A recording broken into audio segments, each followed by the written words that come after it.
Hello and welcome to the Old Man Orange podcast. I'm Spencer Scott Holmes. And I'm Ryan Dunigan. And if you don't mind, I actually kind of want to start with something. It's kind of a little bit of a random week news kind of thing. Cool, go for it.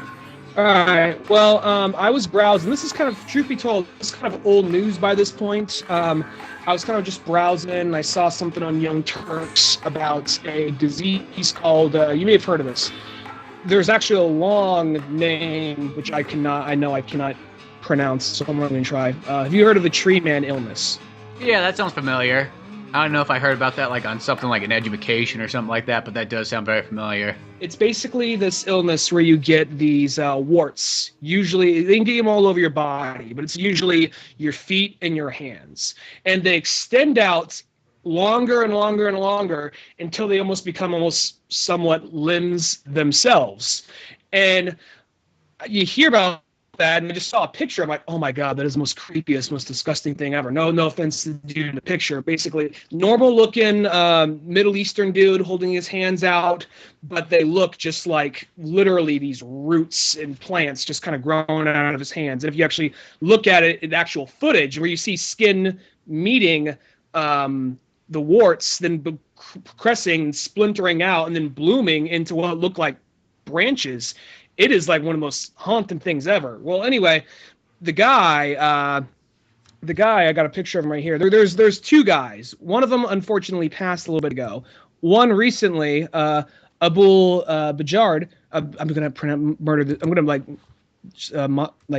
pronunciation here. Abul Bajarda. Bajard. I'm sorry, dude. If you, I don't think he's gonna hear this, but anyway.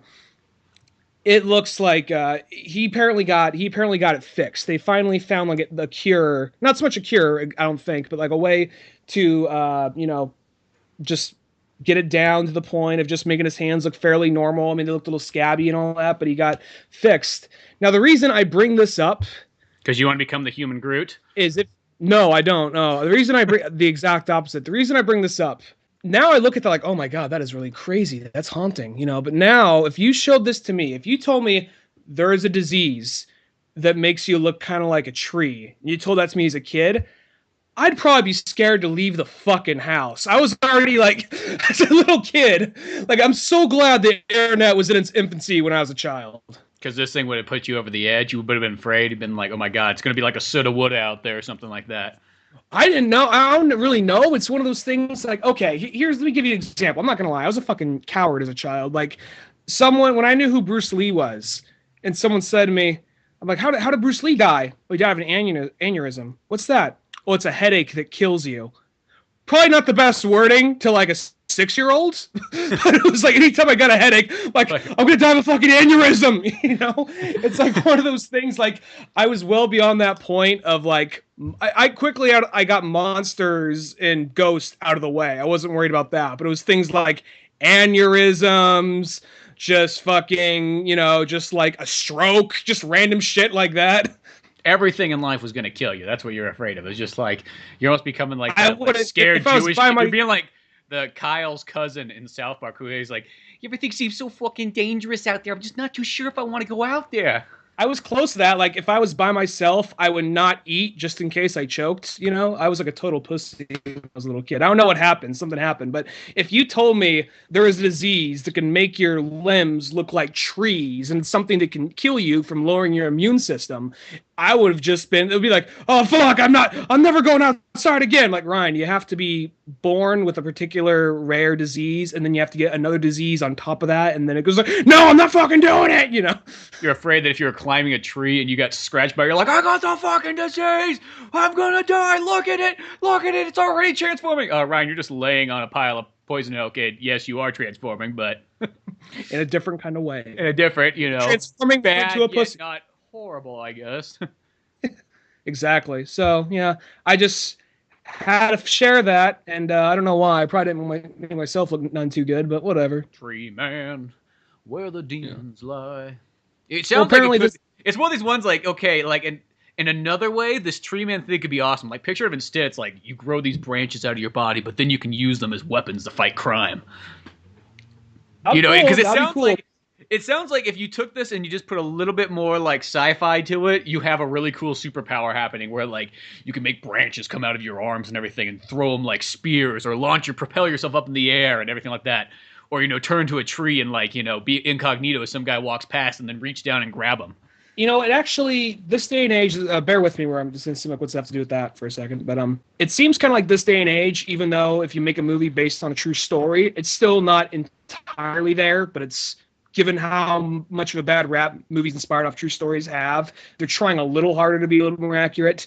If you like made that movie in the 90s about a dude with this virus that's supposed to be based on a true story, they so would have fucking done that, They would have made him fight crime or made it like his crazy looking hands like deflect a bullet or some shit. Oh yeah, totally. Well, the thing is, it's like I'm thinking about it now. I'm like, okay, you got Groot, but Groot's like an alien, and he's like a he's like a tree that happens to be more shaped like a man. But I'm trying to think. In both Marvel and DC, I do not think there's somebody who has like tree powers, and that's actually kind of a cool ability in a sense. Like the only one you're almost kind of like Colossus. Poison Ivy. Well, yeah, she's got like that kind of powers, but it's not like she turns into a tree or anything like that. I guess she can't kind of Swamp Thing's the big one.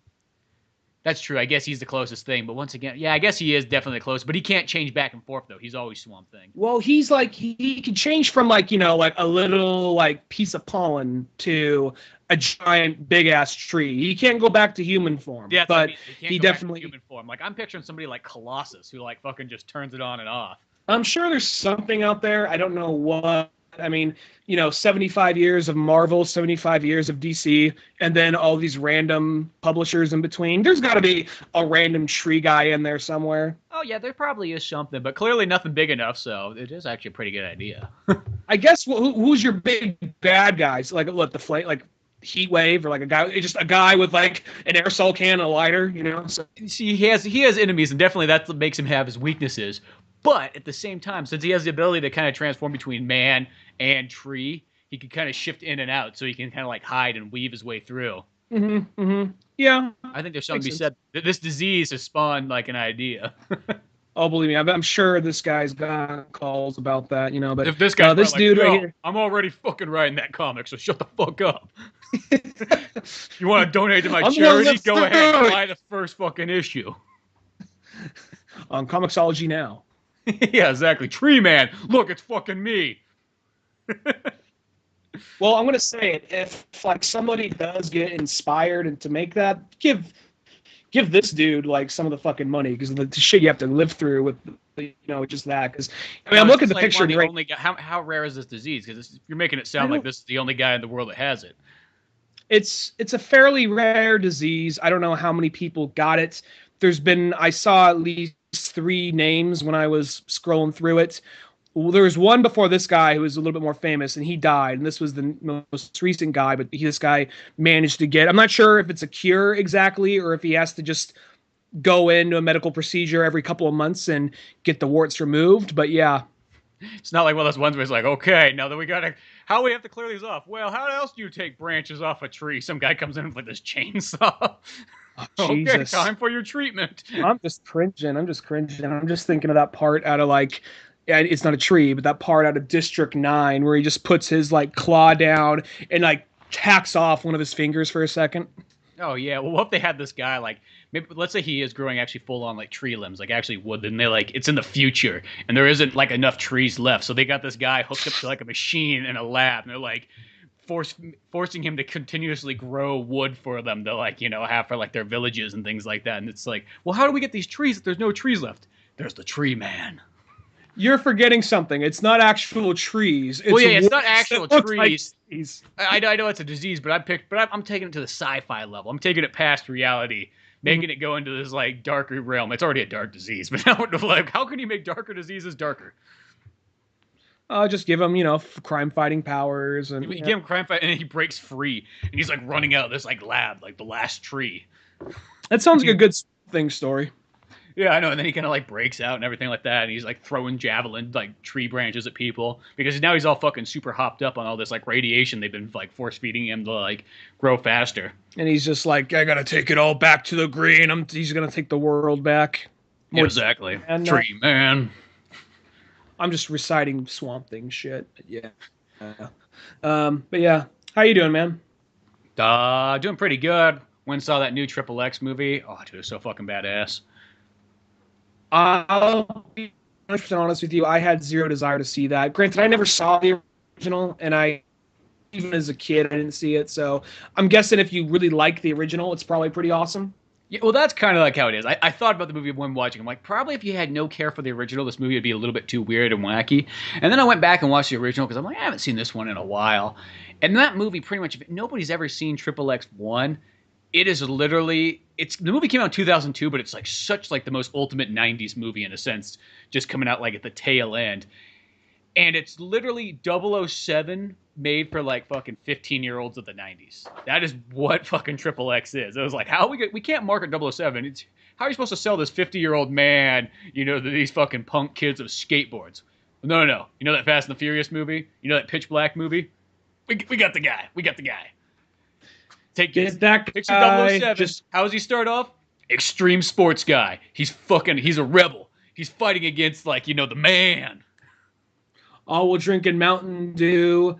You having like Element like sporting gear and Nikes, I'm sure.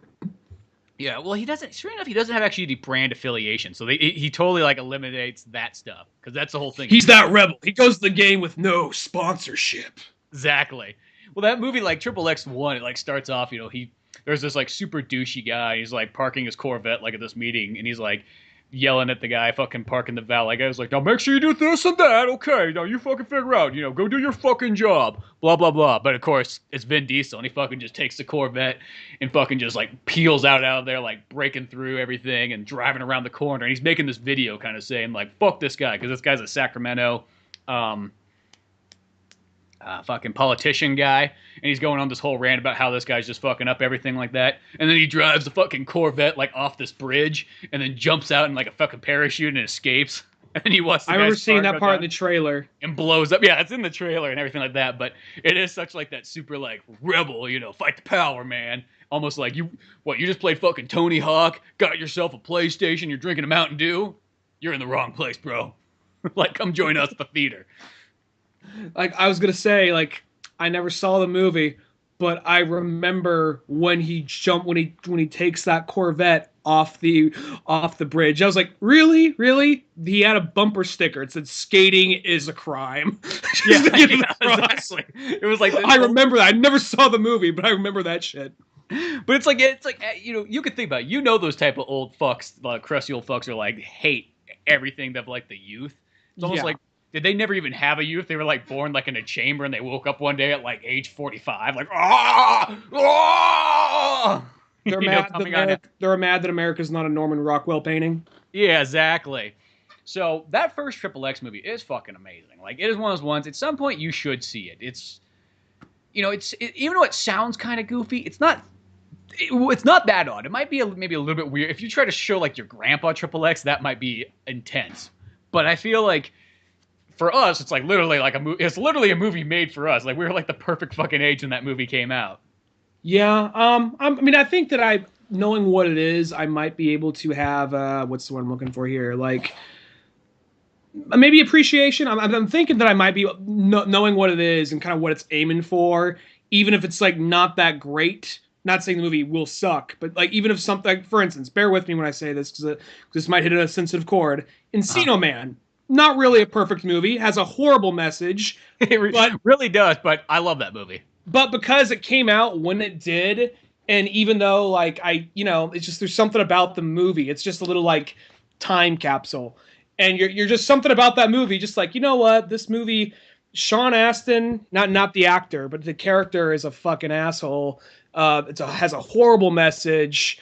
Pauly Shore is just overacting the fuck out of this movie, but at the same time, there's something about that movie that just has this weird little charm. And I don't mean that in a shitty, ironic, oh my god, it's so bad, it's good. But you kind of know, God, a weird little perfect storm of things had to happen at that exact time for that movie to happen. Oh, and yeah, it seems like XXX might be that for like the late 90s. Yeah. Even though it came out 2002. Yeah, it's 2002, but it feels like fucking so 90s. When obviously probably it might have been written in like 99. It took some time getting the thing out there. Yeah, exactly. But it is one of those movies, like, I still, it's like, if you like 007 in, like, Fight the Power Youth with Vin Diesel, it's like, it's a fucking perfect combination because that's so what it is. But, like, yeah, I love that movie. And then this, the second one, or technically the third one, second one for Vin Diesel to come out, that was that movie that for years that's been like up on the IMDb page. It's like, someday we're going to have our next XXX and Vin Diesel's going to come back. And it just went on for years and years to the point where you're almost like, oh yeah, that's just not going to be made, That's just kind of the end of the run. So for the fact for this movie to actually come out like almost 15 years later, it's like, oh, that's kind of a big deal in a sense. Well, it seems kind of like now I don't remember seeing a whole bunch of people super excited for this movie, but the people that were excited were very excited. There's this one dude I work with, like his number one thing is Fast and the Furious. This might as well be another Fast and the Furious movie. And he was just saying he can't wait for XXX. He's just so excited. And he collects Fast and Furious memorabilia, and he's been waiting forever for this movie. So there were people excited for this movie. I don't think I'm not trying to be the shitty, cynical friend, but I think not a lot of people were, but the people that were really excited. It's kind of sad because more people seemed excited for this than they were for Sin City 2. Yeah, and well, in Sin City 2, that's a perfect example of another movie that took fucking forever for it to come out. But that one kind of just petered out, where at least, the thing is, at least Vin Diesel, he still has those like very like hardcore fans. And they all stem mostly from the Fast and the Furious, but it's mostly Fast and Furious, Pitch Black, XXX. Like those things all kind of came together in like a 3-year span. So, he kind of bred this whole like generation of fans from that, and people still want to see more. They still want to see another Pitch Black movie. They still want to see, XXX and Fast and Furious and so on. Is he kind of like the Adam Sandler of action movies? Like, a lot of people didn't really care for a while, but he has that fan basis that it just loves his shit so much. I think so, because I remember like being a kid, like I think Vin Diesel was that guy. Because some people used to always say it's like, oh, his acting is just not that good, which I've never seen like. His acting is just a little bit different. I think it's just like an inter-racist thing. I don't know. I always bring it down to that. It's like, yeah, you just don't like it because you can't tell what he is. That's probably what it is. Isn't he like, he's like not half. He's like part Italian, part black, part Mexican or Cuban or something like that. Because he's from New York, which is kind of funny because in like all his movies, he's always like, L.A. represent. But it's like, well, in the early days, it's all about being in the Bronx and being like going to the same, rec club that's in fucking Raging Bull and all this stuff. So it's kind of, one of these days, I'm hoping he goes back to like being in a New York movie. I think it all probably starts with Fast and Furious, because he did, I never saw the movie, but I think his first thing he did was he wrote and directed a drama, and it was like, not like a big action movie. It was just him. I don't even know what the movie was about. I think you saw it. No, I have it. It's called Strays. Mm-hmm. And then there's another movie he was in. I'm not sure if it came out before or after Saving Private Ryan. But the whole thing about Saving Private Ryan, that whole unit, those were all, aside from actors, they were also directors. That was Ken Burns was part of that unit. Yeah, well, that's what makes that one really cool, because then not Ken Burns. Ken Burns is the documentary guy. No, you had now I draw a blank on his name, but something Burns. Along came Kitty. She's the one. I'm drawing a blank on his name. Yeah, Brothers McMullen, like he's in there, and then you also have Matt Damon in there, coming right off of Good Will Hunting. Good Will Hunting, and then you got Vin Diesel, and I think like a lot of writer, actor, directors. Yeah, and the thing is Vin Diesel, the only thing I really think he had right before Saving Private Ryan was Strays, and that's a really good movie. It's literally like, picture Vin Diesel doing a Woody Allen movie. That's almost like what it is. I'm curious to see that. Is it him just with a slouch, hands in his pockets, wandering through New York with a midlife crisis? Yeah, it's sort of like The Crisis. It's like literally a story of like, here we are, here's me and my buddies. This is what we do all the time. We go to the gym, then we go out and we go to bars and things like that. And it's Vin Diesel kind of going, I want more than this. This isn't enough. This is not good enough for me. I need to go farther. It's a really good movie. I think definitely check it out. And it's cool. There's one. It's made for like $50,000 too, so it's cool, low budget film, but it feels a little bit bigger than that. There's one I saw, and I don't remember. I remember like I never saw the whole movie. I just saw a part of it, and I think it was kind of like a Wall Street movie. And it had Vin Diesel. I'm drawing the blank on I'm trying to blank on the guy's name, but he was in that show Boston Public. He is a sides. He was. Is that he's the Knockdown convenience Guys? store. Not Knockdown Guys. That's a good one too. But no, there is. I like the Knockdown Guys because it's about the guys in the mafia who are at the bottom of the food chain. They gotta go rustle up the guys and try and fix the mistakes. They're not the top of the chain or anything like that. Yeah, it's just the lowest of the low. You're like literally the guy from Grand Theft Auto 3 who started off at the very beginning. Yeah, exactly. And that's what I like about that movie. But this was a shit. What was it? Well, it has the guy from the main character from Knockdown Guys. He's in it. This dude from Boston Public. He was also in Secondhand Lions. He was the convenience store guy in Death Proof that sells them the mag. He's in a bunch of stuff. I'm trying to blank on his name. And a bunch of other actors. And it's just like it looked like a Wall Street movie. And I don't know what it was called. And but I remember seeing him in that. So he was in a lot of dramas and just weird little movies like that. And I think he did Fast and Furious. Actually, Pitch Black was the first one. Actually, I thought it was Fast and the Furious as well, but I looked it up actually the other day. And I was like, oh fuck! Actually, Pitch Black was before Fast and the Furious. Well, probably Fast and the Furious was the one that got him real big. I bet. Well, Pitch Black though was a fucking humongous movie when that came out. I remember that being maybe just to like fucking 12-year-olds it was like the biggest deal, but. I remember that when that movie came out, it was like everybody was like, "Oh, dude, you gotta fucking see Pitch Black, dude. You haven't seen a fucking action or a sci-fi movie till you saw that." So that was like a huge movie, and I know Fast and Furious was even bigger, but like it was like this big step, And then XXX came out right after that, and then from after that point, that was like the period. I almost want to say after XXX and Knockaround Guys, like Vin Diesel kind of stopped doing action movies. He did the same thing The Rock did. He like came out with like 2, 3, or 4 action movies, and then all of a sudden it's like, nope, not doing that for a while.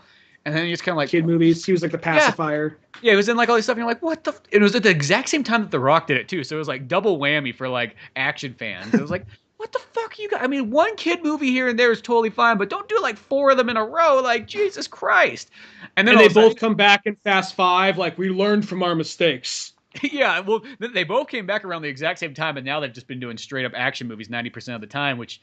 That's how it should be. Do 2 action movies, then do 1 whatever else you want to do. That's the cool way to go about it. Then everybody's happy. Mm-hmm. But XXX 3 though, when that movie like came on, it was like I was fucking amped up. I've been waiting for this movie for years and everything like that, so I was excited. And the movie starts to roll, and this doesn't really happen to me that often because nowadays it mostly seems like movies just spoil everything for you in the trailers, so you're kind of like already. I'm not saying that ruins the movie, but it's like one of those ones you kind of know what to expect when you're going into it. And I'm sitting there watching it, and the credits start going. I'm like. Oh, what the fuck? Donnie Yen's in here too? I didn't know that. And then about 2 credits later, it's like, Tony Jaa? What the fuck? Tony Jaa too? It was like topping it off for me. Maybe you could tell me. I heard that Tony Jaa, they barely use him in the movie. Yeah, Tony Jaa's kind of underused. He's throwing punches here and there, but then they give him some weird, like, blonde mohawk thing, so he looks fucking goofy, and he's wearing, like, bright-colored clothes. I will say... Yeah, I mean, it's cool just because it's Tony Jaa, so it's like, I don't care. He throws a couple punches, throws some knee kicks and cool stuff like that. But sadly enough, I feel like America doesn't know what to do with Tony Jaa yet. I still feel like they're like, what can we do with him? And, in Fast and the Furious, he was kind of there, but he was really only in it for 2 action scenes, I think, in the last Fast and the Furious. And then he's in this movie. Bear with me. I'm gonna play devil's advocate here for a second. Mm-hmm. I myself can watch Tony Jaa front and center, just elbowing people in the face, doing those like jumping knee kicks to the face. I can watch that. I can watch 3 hours of that. So keep in mind, I'm just speaking in a wide term here. All I think you really got to do for Tony Jaa is you just got to do some I don't know, just any kind of big action movie and make him partners with Ryan Gosling or something like that, or like just what you're saying is you got to rush hour him. You got to rush hour him, and I mean, I don't need like a Ryan Gosling or a Brad Pitt to go with Tony Jaa. I can go with Tony Jaa Put myself. Tony Jaa and Brad Pitt, that'd be the perfect combo. I don't even. That's just such an oddball combo right there. Like that would be such an oddball combo, but like it would be. I'd see it. That's an awesome. Those are 2 awesome guys. Like that. Those are 2 awesome actors right there. And I think that you could probably just do like I said, just he doesn't got to speak English. He could just be the muscle man and just be a badass and kind of get them out of trouble. And well, the thing too is, I think Tony Jaa can't. I mean, you know, he can speak English. I mean, fuck, as long as you can speak English like Jet Li and Jackie Chan, that's good enough. Because I mean, there's the other day I was watching I was watching the Forbidden Kingdom again because I've just been on this humongous like martial arts kung fu marathon, and I was watching that one. And there's some scenes in there where both Jackie Chan and Jet Li are talking to each other. And I'm like, I don't even know what the fuck they're saying. It's just like sometimes their accent gets so broken together. It's like, you know, Bruce Lee he was in the U.S. for so long that he has a good strong, you know, American accent, but Jackie Chan and Jet Li kind of sometimes even together, but I think it almost gets like worse. So you're like, what the fuck's going on? Oh, okay, cool, well, whatever. I need to see that movie again because the thing about Forbidden Kingdom is I just saw the poster. Jackie Chan and Jet Li on screen for the first time, you know, together. Mm-hmm. I was just so amped. I walk in the movie like, who the fuck's this white kid? And then, you know, then I kind of like get a little disenchanted. I'm like, oh, don't get me wrong. I like Last Action Hero. Like, it's Last Action Hero, but with kung fu movies. Thinking back, that's kind of a cooler concept, but I don't need the random ass kid as the main character being taught how to fight. I'm good enough with just Jet Li and Jackie Chan just fighting. Like, really, that movie could almost start off like there's the part because, you know, Jackie Chan's the drunken master, Jet Li's the monkey king.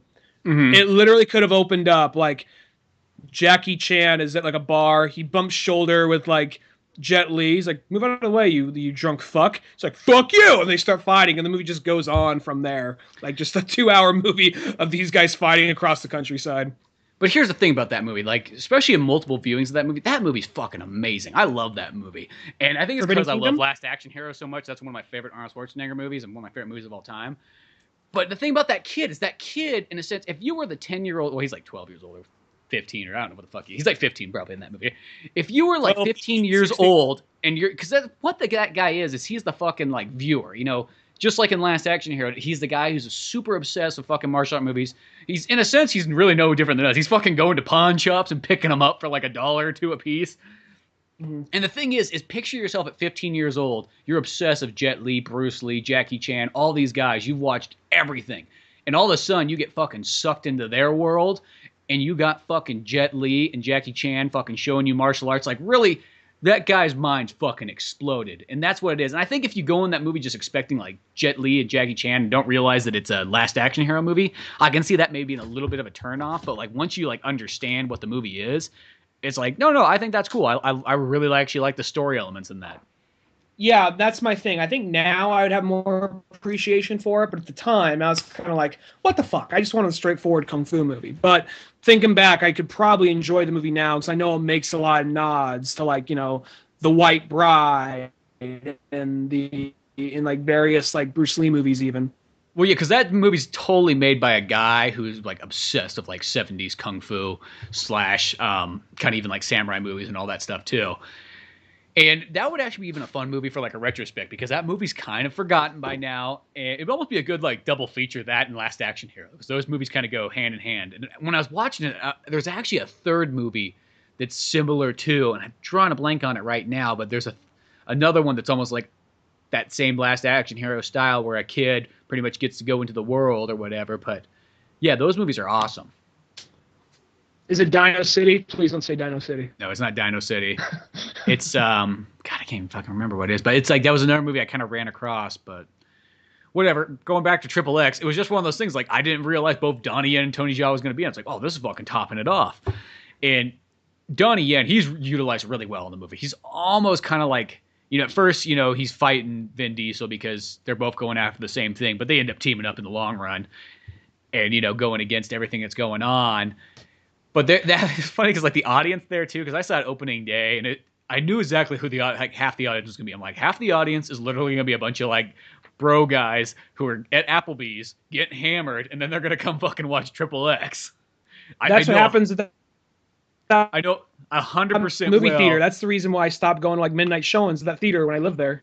Yeah, but I mean that's probably like any theater in America that has like some type of bar next to it, and you got a movie that's got, you know, extreme sports and fast cars and all kinds of stuff like that, some kind of action driven one. You're gonna get a bunch of guys who are gonna get all hopped up and then come next door and see the movie because like this is one of these movies where people were clapping as the movie was going on. Like, it was that intense for him. Fucking when Ice Cube's cameo came up and he starts shooting a fucking grenade launcher, this guy fucking freaks out in the audience. He stands up, he's like, "That's my boy! That's my boy!" Like, at the top of his lungs. And it was almost like one of those ones, like, sometimes it's like, you think that's being a little too intense. It was kind of cool. It reminded me of, like, okay, these people are at least really into it. It's not like they're just shouting for no reason. They're, like, that fucking excited. There was a time when I would be very irritated about that. Now, I'm irritated about the asshole sitting next to me or the asshole pulling out his phone. I'm irritated about all that stuff. But now I'm at the point, like, if I see someone who is truly invested in the movie and they're just that excited, like, fuck yeah, you know, then I'm like, that doesn't bother me anymore. There's a time it would have, but it doesn't anymore. Like, when I went to go see, I mean, this isn't really a joyous kind of thing, but almost kind of made me happy to some extent. Which it was movie? Like the yin and yang. In front of me, when I went to go see Force Awakens. Okay. Force Awakens. In front of me, there is this girl and her boyfriend. They're quiet the whole time. The girl is in like a stormtrooper snuggie. The guy's dressed kind of like in like a Darth Vader snuggie or something. Then a bunch of annoying little hipster fucks Instagramming the movie while it's going. The people behind me. When Han Solo, spoilers, when Han Solo dies, she literally is like, "What the fuck?" You know, like legitimately shocked, like not like trying to make like, "Oh, I need attention right now. Look at me." Literally just caught off guard, like, "What the fuck?" I'm like, I understand. It didn't really. It's like, it didn't bother me. I don't have that like emotions that explode out of me, but I can see where that's coming from. Where the people behind me are like, "Oh my god, this movie, you know," and so just like the yin and yang of like the good people talking in the movie, the bad people talking in the movie. Yeah, see, at XXX, I was always kind of afraid. Whenever there's beer involved, beer in movies, I think, is a horrible combination because you don't know what you're going to get with people when that starts happening. And I bet you there's some theaters where people get so hammered they start fucking fighting in the aisles, which actually would be kind of cool now that I think about it, but I don't want it to ruin my movie, is what I'm getting towards. And so you kind of go, okay, hopefully these, because the fear is like, okay, hopefully these guys aren't going to become, it sounds like such a fucking old person thing, but it's like, hopefully they're not going to get loud and get rowdy and start throwing things like a bunch of fucking like cavemen. I just see you standing up with a cane with a hunch, like, "You sit down now, you! The ex-boy is doing some shooting. We got to watch and be respectful, goddammit!" Yeah, exactly. That's almost how I feel. Like, I'm here to see some goddamn extreme sports and 007 action, and I do not want you to ruin it. And, you know, luckily none of that was. It was just these people were actually amped up to be there. And I think that only happens when, like, people go to see a movie that they don't really give a flying fuck about. So you got beer combined with something they don't care about. Horrible combination. But when maybe they care deeply about it, even if they might not admit it in public, it works out. And, you know, you get people standing up shouting like that they're so excited. And that's kind of what this movie really delivers. I mean, it's definitely way more over the top than the first XXX movie, because I used to think the first XXX movie was kind of over the top, and then when I rewatched it, it's like, no, it's actually a pretty straight movie in a sense. I mean, yeah, but it's not that far off from 007. It's in about the same ballpark, just happens to be, you know, a little bit more 90s friendly, I guess you can say, even. Where this one was definitely, let's take it to the next level, almost how Fast and the Furious movies have gone. But that's not a bad thing. I'm not complaining whatsoever. I mean, it's got tons of badass action scenes in it. You got martial arts scenes. And it's kind of cool, too. There's a part where Vin Diesel's fucking skiing down a mountainside. No, it's not even wintertime. He's going down dirt. And the cool thing about it is I thought about that. I'm like, there was a time period when XXX1 came out that skiing was the least fucking coolest thing known to mankind.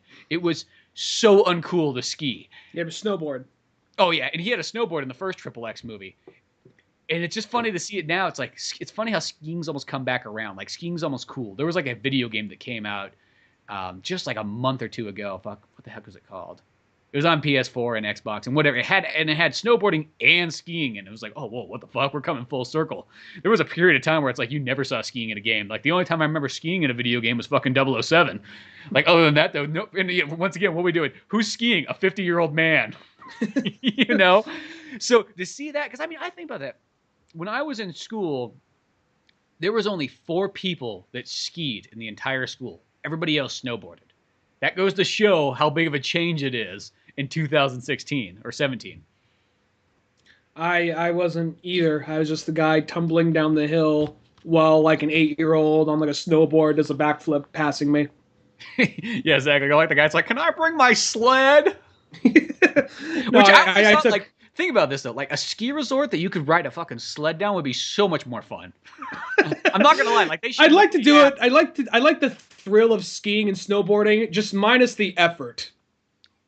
But just picture it, like that would be cool. Like if there was like literally like sled day. I think the only thing about a sled though is there'd be so like for how steep some of those hills are, there'd be people like fucking barreling out of control. Like you think that going down on a snowboard is fast? Wait till you fucking go down on a waxed up like sled. Oh, there's gonna be some definite like Sonny Bono situations happening. I know, yeah. People would be dying left and right on like sleds. But other than that though, it'd be pretty badass. What was I saying? Like I took some lessons one day, and I know it takes more effort and more time to do it, but it costs money each time you do it, and every time I was bad, so I was just like, these 2 times is enough. You know, I can say I tried.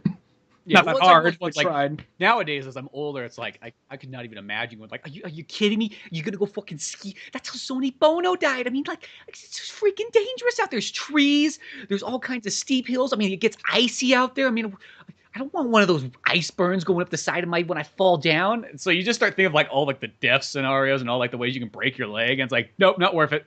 Plus, now it costs like $70 to get like a lift ticket, and it's going to cost you $20 to drive up there. And if you didn't have any equipment, then you got to rent that, and you got to get lunch. And next thing you know, you're spending over $100. And I'll tell you this: there's a lot more fun ways I can spend $100 than going skiing. Just saying. Well, also the thing is, we hung out like a few weeks ago, and we were driving down the highway. Like I just turned 30 a little bit ago, and I am kind of at that point of like every corner there's death, because I just saw some of the way these people were driving. I was just like, oh, that guy wasn't using his turn signal. We could have just died. You know, it's kind of weird. Like because I was talking about the whole tree man thing earlier. Like as a child, I started off is a total fucking pussy. Then going into like probably like, you know, like say 8 through like probably 8, 9 through like, you know, onward, kind of like manned up a little bit. And then now it's coming back around. Now I just turned 30, just like, oh, I might break my ankle if I go skateboarding. Well, because it's one of those ones when it's pretty much like the teenage years. When you're at that period, it feels like peer pressure around you says you have to do dangerous things to prove yourself, like some kind of like, you know, Monkey Kingdom thing. Yeah, you're like out there, you're like, I must prove myself that I am. You know what I mean? And the more dangerous things you do, people go like, oh, he is a challenging man. I must, you know, bow towards him. You know, all this like fucking old timey stuff starts to happen. And one of us. And then by the time you're about 20 years old, all that goes away and nobody gives a flying fuck. And you can say like, yeah, I don't go skiing because it's fucking dangerous. Nobody's gonna call you a pussy because at that point they're like, yeah, I understand. Those health bills can become expensive. So it's like it doesn't make a difference anymore. Nobody's gonna care because we all come around. Now if you tell it to like a 15-year-old, he's gonna be like, fucking pussy.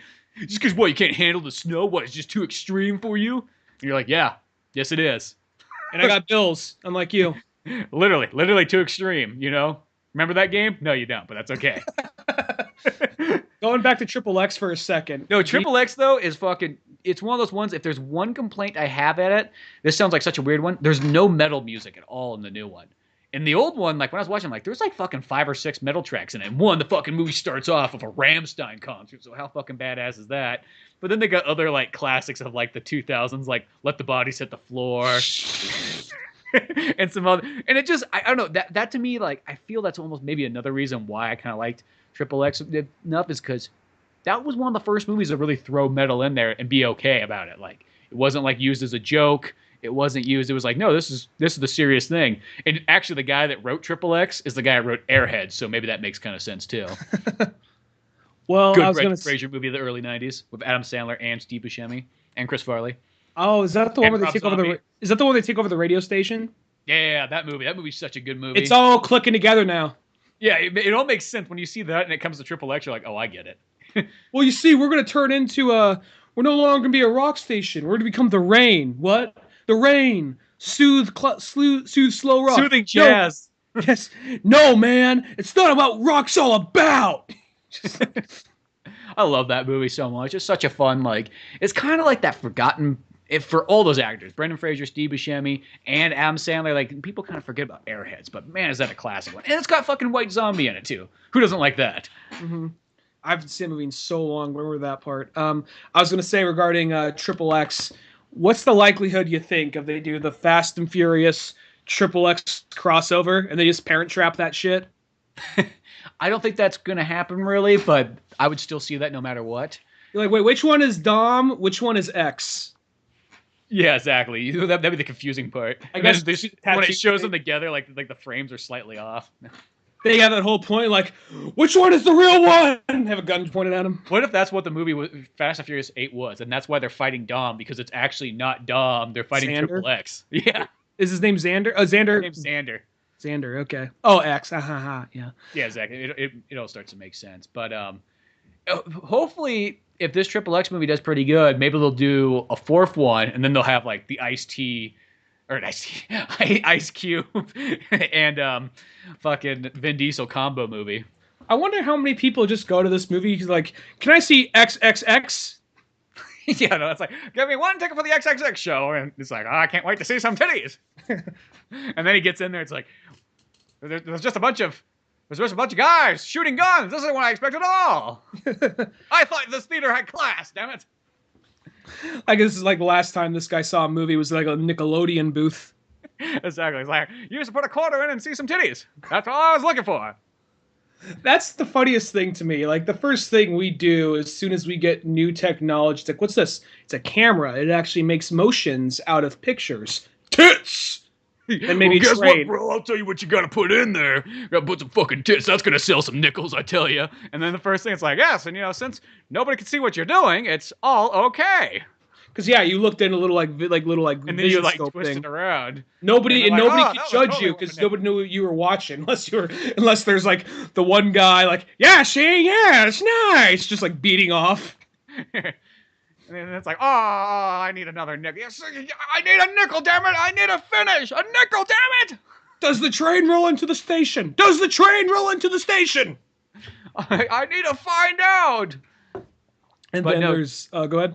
I was just say, XXX though, definitely worth seeing. It might help to see the first one first, but other than that though, it was a really fun movie. But that's what it is. It's a fun movie. I think that's what might put somebody off, is because it is a little bit over the top. So if somebody was looking for a real serious grounded in reality movie, this is not for them. I actually saw a movie a little bit ago on the PlayStation Network. I was just browsing through like movies to rent. Like, this looks like a Western. Let me see what this is. It's called Hell or High Water. And it came out. Is that the one that has who the fuck's in that movie? Chris Pine, Ben Foster, and the dude. That's right. I remember when that came out, and I was like, "Oh, this will be a kind of cool movie to see," and then I just kind of forgot about it. I didn't know anything about the movie. I was just looking at the PlayStation Network, and I saw it, and like, I watched the trailer. I'm like, "Oh my god!" I like Chris Pine's cool. I like him, but ironically, I was just like, "Oh, Ben Foster! This is really random, just character actor that just comes in like as a supporting character in random things here and there." He was in it. Then I saw the dude. I was like, "Oh yeah, I'm renting this movie." Plus, it's a modern day Western, and I gotta say, I don't remember my exact list from like our last week's episode of like 100 movies that we the top 15 movies. I gotta say, the number 15 Moana just got bumped off because this movie is somewhere, I don't know where at, somewhere in my top 5. Hell or High Water, somewhere in my top 5 for. I know I was kind of bummed because I want to see that movie in theaters, and I think something else came out the same week, and that's mostly always what will sometimes make it a little bit harder to go see a movie. And I think that's how I missed it. And then from that point on, I just never got around to seeing it. But I knew that I remember it got good reviews and everybody seemed to like it. It sounded badass. So I need to definitely go check that out then. Without spoiling too much of it, it's basically just about two brothers who their property, their family farm, which their property just, they realized has oil under it. It's about to get repossessed by the bank. So they're just going on the spree of robbing a bunch of different banks, but it's not as easy as that because they know well enough. Like, one brother is Chris Pine, just a guy who's worked his whole life. He's basically the straight-laced guy. He's a working man, but he never did anything crime-related. He's basically the good brother. You have Ben Foster, who just got out of prison, and he's been robbing banks, but he knows, like, look, you can't take all the big bills. You can't take the shit out of the safe. You need the stuff out of the register. You need 20s, you need 10s, you need 1s, you need 5s. That's what you need, because everything else they can trace. They don't have time to trace this shit they got right behind the desk. And they explain it a little bit more better than that. But and they're just going around just hitting these different branches. And they even kind of go into the science of it. Like, we can't go to this one. This one's too big. That's too many people. It opens too late. We got to go to this one. It's a small town, not as many cops. And then Jeff Bridges is the Texas Ranger going to hunt him down. Oh, that sounds badass. Yeah, and it's not really like a super flashy, just kind of like guns a-blazing movie, but the action's in it. It's pretty real. It's pretty realistic, pretty brutal. And Bridges is just like, it's kind of like his partner is this half Mexican, half Indian dude, and they have great chemistry. Like, they're always saying like racist shit to each other, but you kind of see they actually do like each other. And there's this, the movie's actually kind of surprisingly funny. It's, not enough to call it a comedy, but surprisingly funny. Like, there's a part where they go into a gas station and some douchebag pulls up in a green Charger, and Ben Foster's just kind of like looking at him, just kind of dazed. Because like, what you looking at, faggot? What you looking at, motherfucker? I'm talking to you. He pulls a gun out, like, hey man, I'm fucking talking. Then like Chris Pine comes behind him, just beats the ever living fuck out of the guy.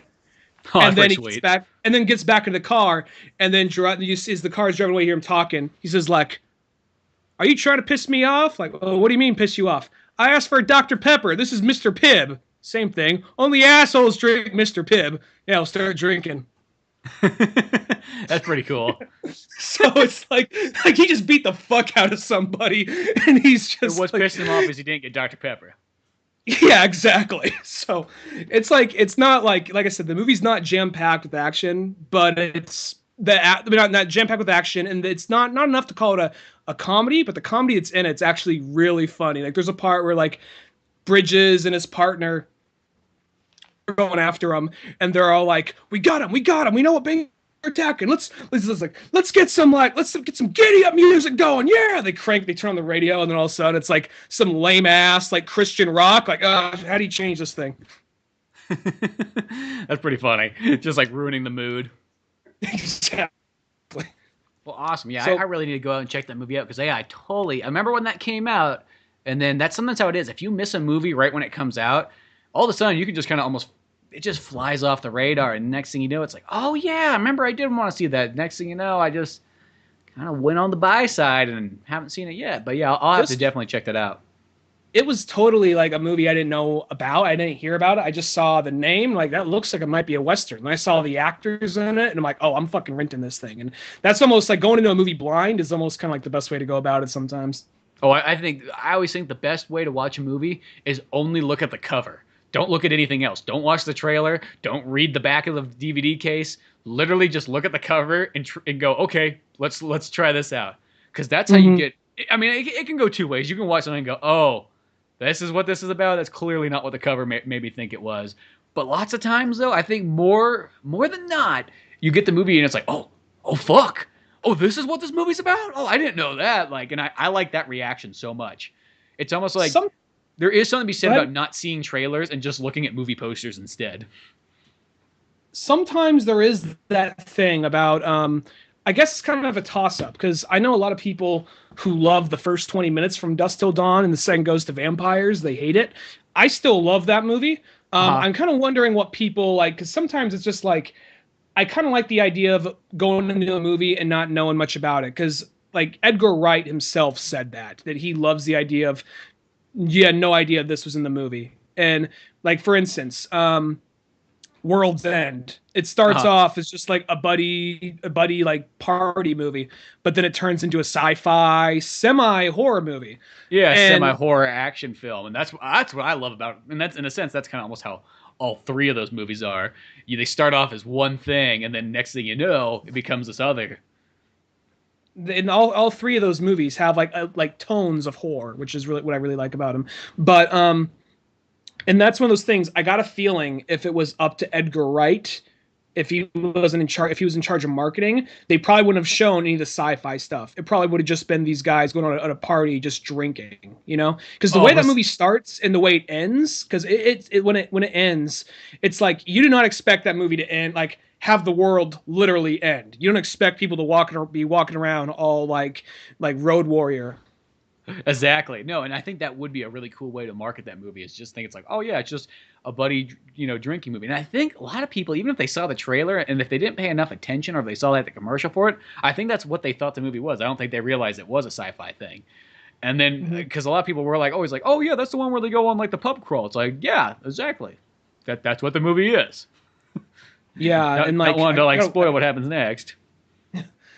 But like the other thing about it was not that exactly. Like for instance, like Looper. Like I'm so because that movie advertised it as Joseph Gordon-Levitt has to kill Bruce Willis. That's him from the future. That's what the movie's about.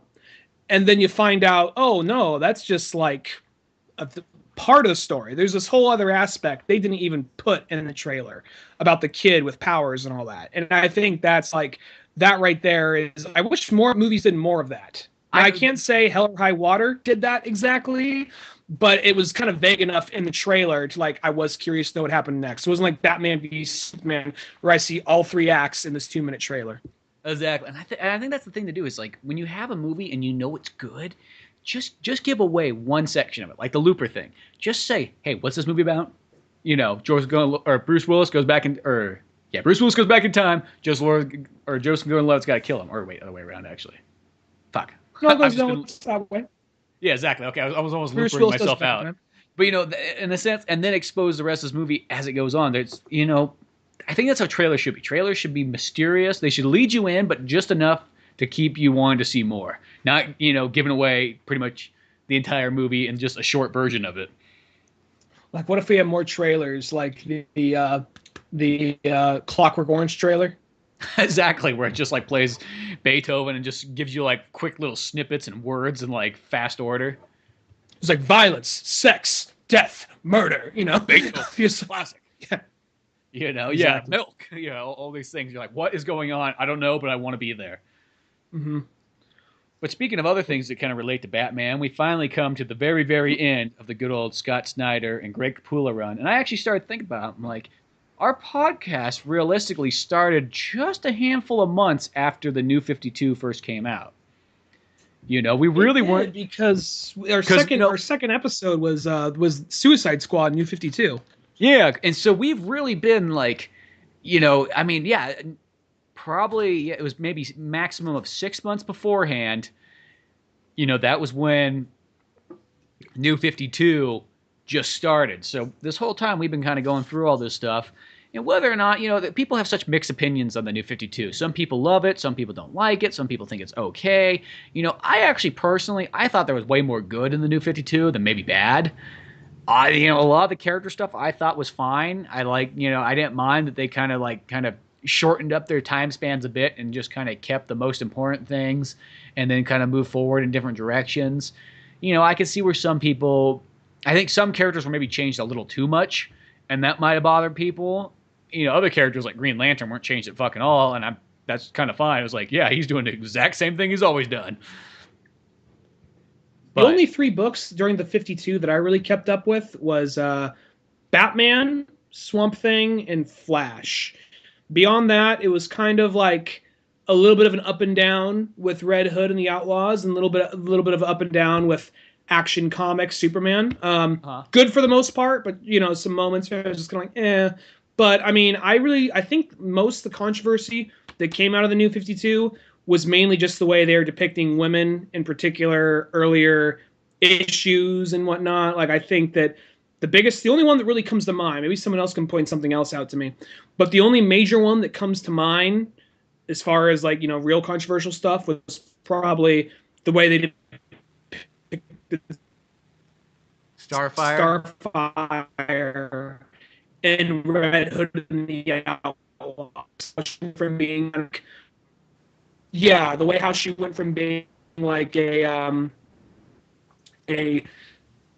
strong kind of like mystical kind of character to being kind of like, I just want to fuck everything. I think it'd be like a lot more angrier and a lot more. She could be angry in like the earlier issues of Red Hood and the Outlaws. Yeah, no. There was some things like that. Hello? I don't think that was the only things that kind of went against it. But other characters, like I know Green Arrow was one of those ones where people kind of got mad at that one because they kind of like simplified him up, made him young, made him very youthful, made it like totally like 2000s. And I guess if you're sticking around with Green Arrow, I think it was one of those ones. If you're sticking around with some of these characters for a super long time and now they're going like they're almost going backwards with them, that kind of was a bother. But maybe if you're coming in fresh for some of these characters, there was a cool points to jump in at. The ones that I mostly read is I read Batman, I read Batman and Robin, Nightwing, Batgirl. Sometimes when I sit down, it's like, yeah, literally all Bat Family. Flash, even I didn't go all the way in that one, but I have quite a few of those. The Green Lantern ones. I read those all the way up till the end of Jeff Johns' run, and for some reason I just did not continue past that point. I was like, yep, that's a good place to stop at. Yeah, like I said, I just think the ones I kept up with was like Batman, Flash, Swamp Thing, and then I have a lot of Superman action comics. Like I said, those would go to like really good, and they get like okay for a minute, but then get really good again. I have a couple then I have like Red Hood and the Outlaws, which I was reading those for a while, and that was still kind of like they'd get good, and they get okay, like never got really god awful or bad, but it would just go from being good to okay. And then like I have a couple of miscellaneous volumes here and there, like one or two Suicide Squads, Aquaman, Shazam, and a couple of Green Arrows. So stuff that I liked, but just didn't really care enough to just spend another like $25 per volume to get. Oh yeah, and that's the thing though, is after a while, just like anything comics, you can only read so many. I think that's like mainly the biggest downfall to comics compared to other mediums, is you almost got to pick about 5 or so things to keep up with and stick about that. Maybe 10 maximum if you got a lot of fucking free time on your hands. But that's sort of how it is. Movies are one of those ones you can keep up pretty darn well on movies. But comics it just takes time and money, and sometimes it's just one of those ones you pick what you really like. Try out things left and right, but at the end of the day, it's like, what do I like the most? And mostly it always ends back at the Batman. Mm-hmm. Well, definitely as far as like Capullo and Snyder's end volume, Epilogue, volume 10, that one, it's not even so much like all Snyder and Capullo. I mean, they advertise it that way. There's only one issue of Snyder and Capullo in there, actually. And this is all basically 1 to 2 issue, like single stories that are just kind of like, they're one of two things. They're either kind of like, here's a fun little single shot that took place in between these issues back when Endgame was going on, or back when it was Future's Bloom End was happening, and a little bit of future, like jump into the future, like showing like Bruce Wayne when he's old but still fighting and preparing himself. But no, it was those Future End comics that came out. Do you remember those ones?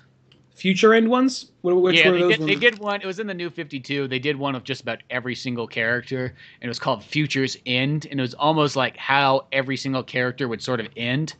And that's what that issue was. Like I got the first one where he has the robotic spine and all that.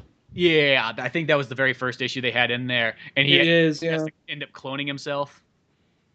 Yeah. That's the how Future End thing. On because they had a bunch of different ones. Like I remember the Nightwing's Future End one was he gets married to Barbara Gordon, and that's I don't know if they stopped fighting crime or what, but that's how that one ended. I think the Batgirl one, even though I was like, okay, and the Nightwing one they get married, but in the Batgirl vision, it's a lot different. Instead, she has like an entire team. Like she stops, I think, fighting crime, but she's like in charge of like an entire team of Bat women. Oh, that's cool. I don't know if I got any of the other ones. I only bought like certain ones I saw because they had cool holographic covers. I was like, oh, cool, I'll get that. Why not? I cut you off. Good. But yeah, like in this one though, yeah, it technically is one of these books where they're like, well, I guess we gotta sort of. It's almost one of those ones like the last book. They could have just put about one more issue in there, and it would have totally completed it all. But I felt they had like, well, we got a couple miscellaneous issues. We have one more issue of Scott Snyder and Greg Capullo. Let's just slap that all together in one book, and then we'll put the first issue of the new Batman series, and there you go. There's a graphic novel. I will say I think it would have been better if they just end, because this Rebirth issue that comes in at the very end, that's at the very end of that's at the very beginning of the current volume that just came out like a little while ago. So why that's in there, I don't know. I really think they should have ended it like on Capullo and Snyder's issue, because that right there, it's a very simple issue. Not a whole lot happens in it, but it's a very simple, optimistic issue. And it basically starts off, there's this big blackout all across Gotham. And Batman's like, something big's gonna happen. Someone's gonna fuck some shit up. I know it. No way. This is an accident. And he's going everywhere, and he realizes this is not some big plot. It was just a freak accident. And then he realizes everybody had an opportunity to destroy or take over Gotham, but no one took it. And it's basically ending on this note, like, in a moment where Gotham could have been at its knees and could have been at its worst, it was at its best. And I think that's the perfect way to end their run. Oh, yeah, no. That issue, I think, is such a nice finale for everything in there. And then it is kind of, technically, the next issue after that is almost like the switchover issue, because they literally don't have, Scott Snyder might be on it, but that's where they got the, what's his name, James Tyen the Fourth or whatever. You see his stuff on all kinds of, like, miscellaneous. He was on a bunch of, like, the Batman Eternals and so on books. And he does, like, kind of like the, let's change from New 52 into Rebirth. And there's that miscellaneous issue there. And it's really like, there's nothing actually wrong with this book. This book is cool. I'm glad having it. But it is just all the missing pieces that fit together to speed you over into the next run. And I feel like the reason why they got the first issue of Rebirth in there is they're like, well, do we want to just sell a 4 or 5? I think, like a 4-issue book. No, 4 issues might not seem like enough. Let's just put in that 5th one just to make it feel a little bit fuller. Mm-hmm.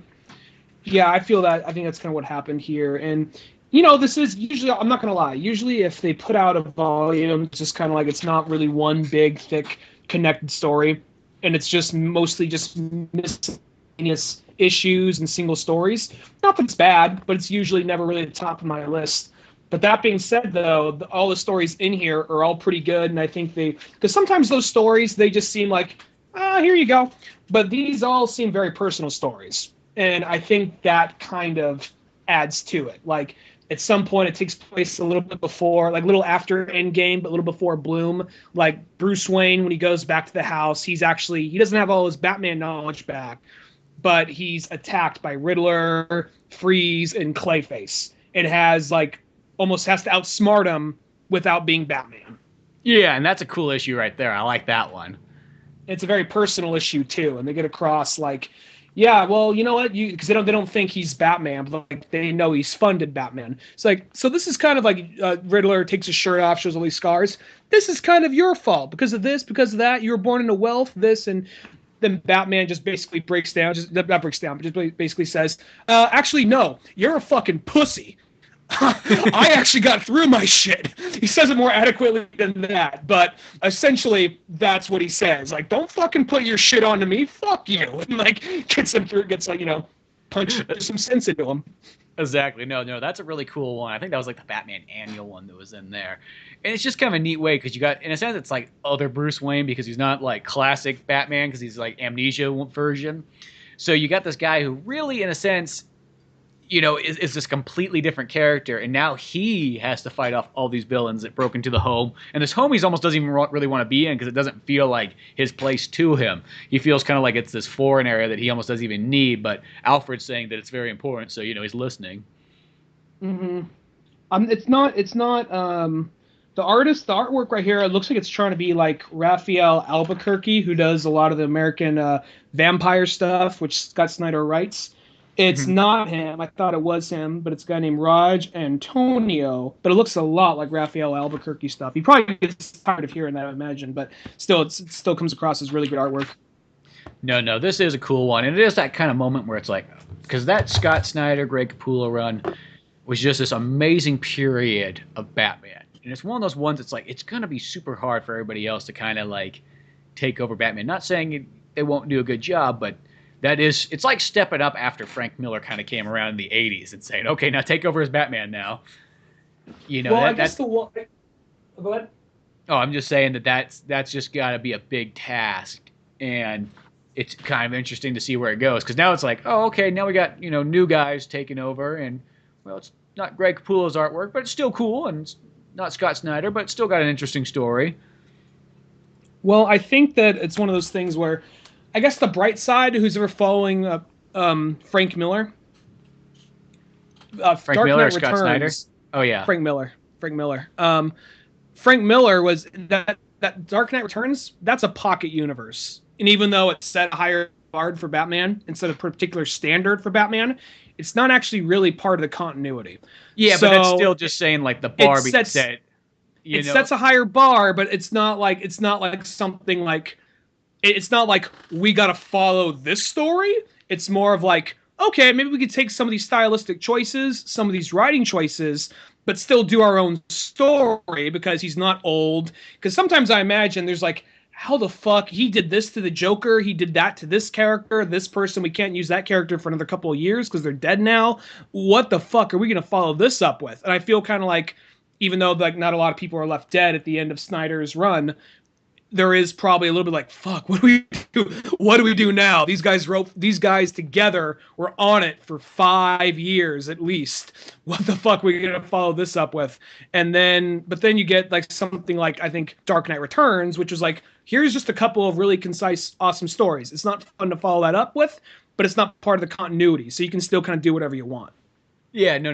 There's always like that kind of, and I think that's sort of like what the Batman All-Star is of Scott Snyder, is you get the kind of like your little pocket universe, and I think I still haven't read them yet. They're sitting there looking at me, but I think that one kind of has that vision going where Scott Snyder now has a little bit more freedom in his Batman writing to kind of do some different things that don't have to be kind of like, your straightforward Batman storyline like, Tom King's got to take up with on the new Batman Rebirth.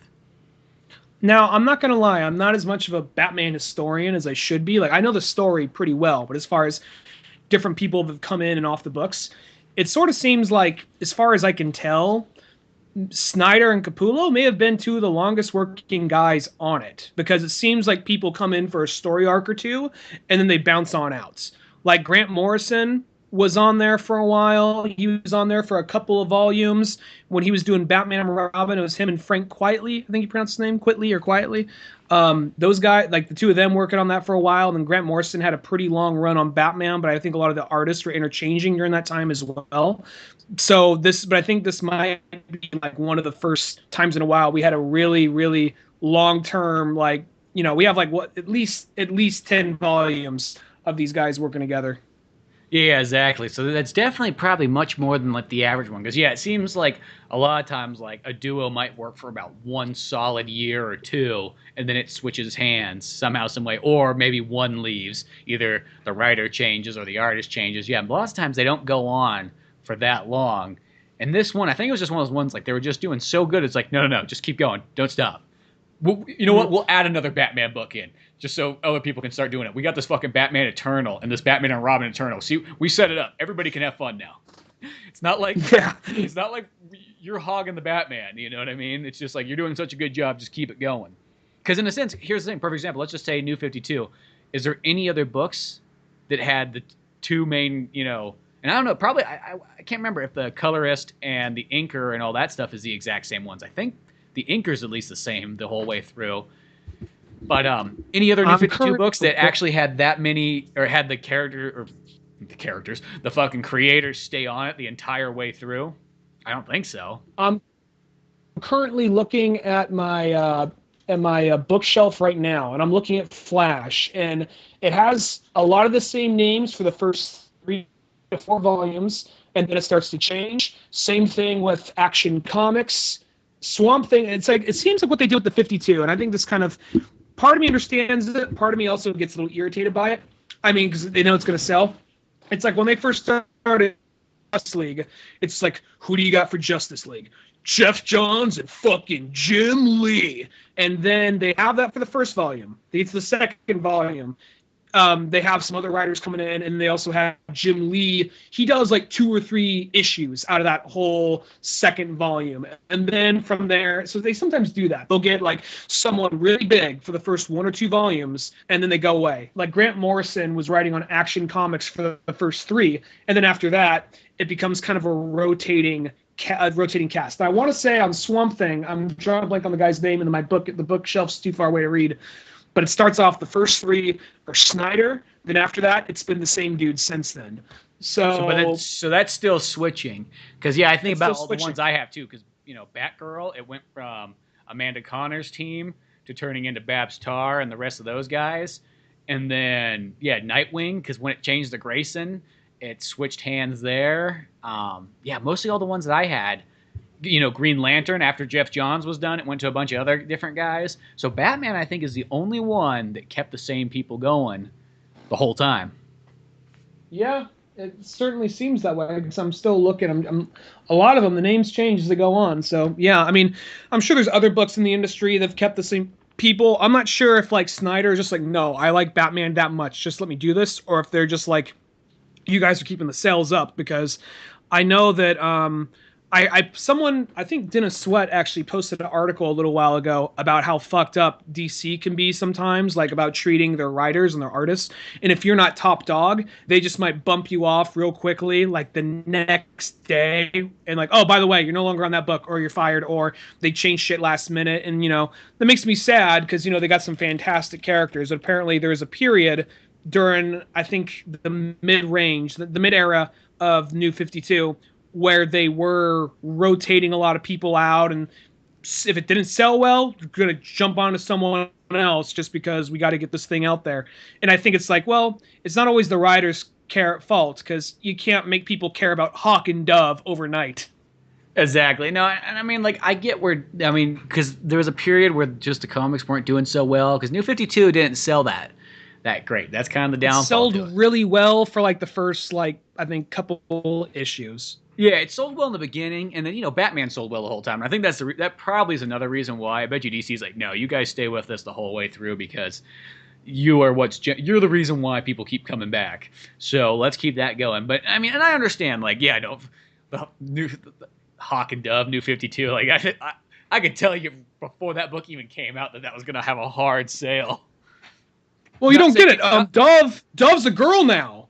Yeah, not saying anything against the characters, because there's that one Justice League episode or whatever that Hawk and Dove's in, and you're like, oh, those guys actually are kind of cooler than I thought they were, but not enough for me to go out and buy their books.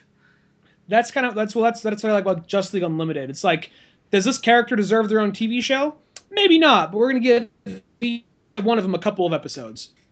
Yeah, and that's why with comic books, I really think that's what they should do. Is like, okay, let's say Batman, Superman, Green Lantern, all your main guys, they have their books. But for all sort of the side characters, I ain't even gonna say people like Aquaman, Blue Beetle, Cyborg, all these guys, they should just do almost Justice League Unlimited style, where you get a book every single week, and maybe a story arc goes for 3 issues, but then it switches to another character, and then it switches to another character, and it's almost this one. So if you go, well, you know what, fuck it, I don't want Blue Beetle. Well, then you don't have to buy Blue Beetle, because in 3 weeks or so, you're gonna get a new character or something like that.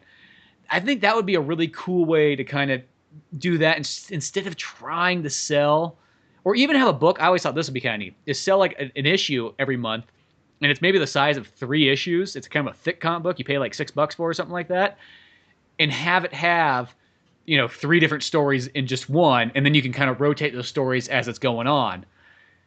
So then maybe people might go well, I'm not going to buy a fucking Hawk and Dove comic, but there's an Aquaman in here that I want to read, so it happens to come together, and then you get to read it, and you're like, oh, that Hawk and Dove one was actually kind of cool. I always thought that'd be the best way to sell all your kind of B and C characters for DC, and same with Marvel as well. Well, I think that's one of those things where Hawk and Dove is just a random one I pulled out of nowhere. But I do remember seeing the New 52, New 52, Hawk and Dove. Because I remember when all the volumes ones came out, just flipping through, this might be a good time to jump on Justice League Dark, or this might be a good time to jump on Suicide Squad. Just something adventurous that you maybe haven't read before. And then you go not Hawk and Dove, maybe not Booster Gold.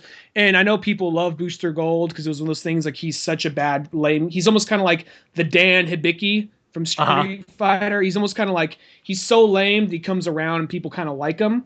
That's what I've heard about him as time goes on. But I think more than anything, you just got to get a writer and an artist that people really care and respect. If you had Grant Morrison on a Blue Beetle and Booster Gold road trip comic. Oh yeah, you would buy that.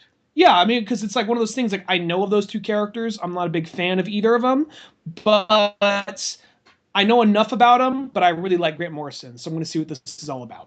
And from what I understand, when those two work together, it's kind of like an oddball, like buddy comedy kind of thing. So by themselves, I don't know, but by together, I think that could make for an interesting combination. Like back when they were doing the Justice League, the George Miller Justice League movie, it was a really weird oddball Justice League team. Two of them were, from what I heard, were Blue Beetle and Booster Gold, and rather than having their own movies, they're going to be share the same movie together.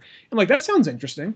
Yeah, and I think that's the thing to do when you get to those kind of characters, is just combine them together and give top-notch writers on them and artists. Get unique artists. Don't just get your run-of-the-mill. They do a great job, but they just I always call it the generic comic book art. It's when you open it up and it looks kind of like what you expect a modern 2017 comic to look like. It's like, no.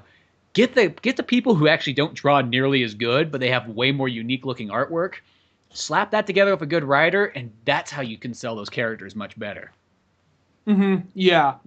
Because I even got I got this new the next Batman volume, I Am Gotham, part of the DC Universe Rebirth, and I got volume 1 here, and the artwork in it by David Finch, it's pretty good, but it does kind of look like your average, and it's better. Don't get me wrong, it's better than what I can draw, but it looks kind of like your average comic book artwork. Like it blends in with other artists. I mean, it's all detailed, it's all proportioned. Don't get me wrong, it is good artwork, but it doesn't really stand out. But the writing's pretty good though.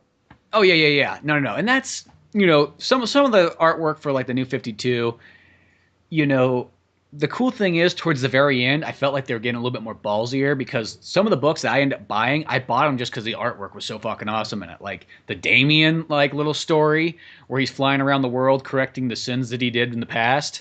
Like that artwork looked really awesome, and it kind of was all in the line with like the Burnside Batgirl stuff. Like that artwork, that's why I bought that book. I was like, I looked at the artwork, I'm like, that artwork's so fucking badass. I gotta have it. And then another one too was the Black Canary one too. It was like that had sweet artwork in it. I remember there was one issue of Black Canary, they switched the artist for like one issue and it went to like generic comic book art. I'm like, what the fuck is this bullshit? Fucking changing it. I mean, I don't even know if I want to read this book anymore. And then the next one came out. It's like, oh, okay, cool. We're back again. And that's what it is. I wonder how that happens if they just go ahead. Probably the guy's like, I need to take a month off. I have this like my wedding to do or something like that. And we're all bitching about it because they brought in some and it's one of those ones like, I don't know what it is. Like you can have art that's actually like perfect. Like everything's in proportions. Like it looks like somebody went to like factory school to learn how to like draw and all kinds of stuff like that. That's actually not near. I almost appreciate the guy who learned on his own and has a very unique art style. And even if the proportions are off and maybe it's not all perfect looking, that art always looks so much cooler because it's different. I mean, that's why I think somebody like Babs Tarr, she's not technically, if you wanted to like judge somebody like some like horrible like Olympics thing or something like that, where you're putting people down for not being perfect. Yeah, she wouldn't win at all. She would never win on that stuff. But I think artistically, it looks so much cooler than almost those guys. I always kind of call the generic comic book artwork always just feels like a knockoff of Jim Lee, but it's just missing that extra bit of Jim Lee-ness that's what makes his stuff look unique. You know what I mean? Yeah, that's kind of how I feel a lot of the time. And it is one of those things where, I just kind of be repeating what you said. I think you nailed it with that. But no, the Batman, the new one, that one's a pretty cool storyline. It's got kind of this different thing going on. At first, Batman showing up, same as usual, and then next thing you know, he's like, I gotta fucking save this plane. It's going down. Alfred, I'm gonna ride it in. It's gonna be like that Sully movie. Or it's gonna be, or like ride it on like Slim Pickens riding on a missile, basically. Well, yeah, because pretty much what it is Batman standing on. It sounds like so weird. It's like I don't even know how this is really possible, but whatever. Batman's standing on top of this plane, and he's got like these like hooks on, like he's fucking riding this like bull on the way down, like fucking like got it lassoed up and everything like that. He's standing on top, like he's got these little booster packs underneath the wings that try to lift it up and everything like that. And he's like controlling it himself, like he's standing on top of like a fucking pontoon or something like that. And when you explain it, it doesn't sound that cool. It sounds dumb, but when you see it, it's actually really fucking cool. No, it looks really cool. It's when you think about it, it's like it seems so fucking goofy. It's like I don't know how a man can stand on top of a plane that's going 600 miles per hour, but maybe that's like the tagline. You will believe that a man can stand on top of a plane going 600 miles per hour. I'll tell you, if Tom Hanks did this in Sully, I probably would have gone and seen the movie. Yeah, if literally it was like, oh, what? That would be the thing. You go to see Sully, and you just think you're seeing this true story movie, and all of a sudden you don't realize that you're watching a fucking Batman movie, and Ben Affleck stand on top of this plane pulling it up. Oh my god, that would. I wasn't even to say that. I was just thinking like the plane's going down, and Tom Hanks just rolls up his sleeves. Well, only one thing to do now. He just kind of climbs out the window. Yeah, he just lassos it down like, I got this. Yeah, it's like, what are those? Oh, I got these boosters. You never know when you'll need them. Academy Award winning Clint Eastwood. Academy Award winner Tom Hanks. She's going down. He's like Tom Hanks is all like ripped in this movie. And he's like, you can see he's like using his muscles to pull this plane up. He just like pulls his shirt off, just jacked. He has like a tattoo of like an anchor on his bicep. An anchor and like this like giant like eagle. Like an eagle like across his back. Yes. So like when he spreads out his like arms, it looks like he's literally flying up. Yeah. Get me that would have got me into the movie. But no, this Batman one, it's going down. It's to the point where Batman's like, fuck, tell Dick to take over. He knows what to do. Tell Damian, he's okay. I'm fine with him being whatever the hell he's doing. God knows what he's doing right now. And then so on. And then Alfred's like, oh, fuck, I knew this. He's like, Alfred, would this be a good death? My parents think this is an awesome death. And Alfred's kind of like, yes, it would be a good death. They would be much proud of you. The only thing with that part is I understand they want to make Batman vulnerable just once in a while. I don't feel like he would ask Alfred, do you think my parents would be happy? I mean, I know that we're not writers on Batman. We're only the people that read it. But at the same time, I don't really feel like we are writers on Drunk Batman. Yeah, this has a lot more viewers than Drunk Batman, I'm going to say. But it's one of those things, though, I don't feel like Batman would ask, do you think my parents would be proud of me? I'm like, he fucking knows they would be. Yeah, exactly. But I get it. I feel like it's supposed to be like somebody wanted to just make a reference to Dark Knight Returns, like this would be a good death. I think that was going towards. Said it. He could have just said it. I don't think he has to ask. Like, don't get me wrong, I like this story. Tom King did a really good job writing it, but that's just the one line. I'm just kind of like, he fucking knows. I don't think Batman would have to ask, Alfred, did I do good? Well, if it was us, it would just be like Batman would be like, okay, this might be it. Going down, suck my balls, like the top of his lungs. That would have been what ours would have been instead. Like, I know there's only one time this is gonna happen in life, so. And then all of a sudden, like right before you're like, oh fuck, Batman's going down, you see it's like, oh look, Superman came to save the day. What do you know? And the plane gets lifted back up and you're like, oh, but it's not Superman. And then you get these kind of characters that almost feel like 1950s, like generic. Because they're like, who are you? It's like, I'm Gotham Man and I'm Gotham Girl. We're here to save the day. And I kind of like that because it's like, you got this really outdated 1950s, like good old fashioned American superheroes, but like in Gotham, it's like a lot of fucking crime, a lot of fucking murder, a lot of death, and like they're just, well, we love Gotham and we're here to save the day. Batman is just like, yeah, all right, you guys, you're strong, you're good, but trust me, a lot more you got to learn. We know, we want to learn from the best. We want to learn from you, And I kind of like that dynamic, even though that they are this bright and chipper, trying to be like Superman. They kind of have like these, like like when I first looked at them, I thought their motif, just from looking at them, this is gonna sound weird. I thought they had like a British superhero thing going on when I first saw them. Like, oh no, it's supposed just to be more Gothic colors more than anything. But yeah, they kind of have like. Yeah, they feel like that's where they should have came from. They even have like a Superman shield, but it has like a G in it, like a fancy calligraphy G. And I think they are kind of interesting characters because they really are. Like when they kind of start breaking down who these people are, it's like, oh, it's just these rich kids who decided they would use all this money on this experiment, which they never really seem to go too much into detail, like what they did to get this. But apparently, I don't know. They probably just took their fortune and melted it down and then shot it in with a needle. For all I know, money solves all problems. Yeah, they got money powers, and it's kind of has this cool thing where it's like, oh yeah, we got this thing where we can now like use our life, expectancy to kind of give us power. So we can be a god for like a mere hours before we die. We can be Superman for years, or we can be just normal humans and live the rest of our lives out. So like it's almost like they got like a gauge up in the corner, like a fucking old beat 'em up game or something like that. It's like, here's your special meter. If you use this too much, you're gonna die. Mm-hmm. And that's sort of like, I'm like, that's kind of a cool concept. I like that idea. It's just like, literally, if they need to like fucking like take the Earth and pick it up and rotate it around the sun, they could, but that would be their final act. And Batman's almost kind of coming in like, if I train these kids right, because they're young, they're like in their mid-20s. If I train these kids right, I'm obsolete. I don't really got to be here anymore. I mean, I'll still probably be potato chips and watch the monitor the whole time. I could be Oracle. God, I've always wanted to do that. I like just stick in a wheelchair, not because like I can't walk, just because I choose not to. Oracle, how many potato chips do you eat in a day? Just let me know. I mean, you're in a wheelchair. You don't got any care anymore, right? I don't eat potato chips. It's all kale smoothies. I still do a lot of upper body workouts. Like, oh, come on, no, you're bullshitting me. Bullshit. I call it. But he's just kind of like, I could really... He'd still probably be Batman. But he's like, I'm obsolete if I train these guys right. They can do so much more than me if I can just train them. And then what ends up happening is they go up against two people. They go against Hugo Strange and then a miscellaneous character who I'm guessing... I never seen this character before, but I'm assuming it's probably just some oddball character from the 80s or 70s called Psycho Pirate, which he's a guy who can manipulate your feelings and make you hallucinate. And he makes Gotham Boy go insane and just go on a killing rampage. Yeah. And then it makes Gotham Girl have all these like things like, I can't do it. I can't do it. And so she kind of like ends up in the Batcave, like passed out with fucking, who's watching over her? Duke. Yeah, Duke, that's right. Because now Duke's kind of in there. And that's the other kind of cool part. He's like, so are you training me to be Robin? He's like, nah, you ain't going to be Robin. Before he's like, I'm sorry, you're not going to be Robin. I don't want to sound racist, but there's never been a black Robin. Just saying. It might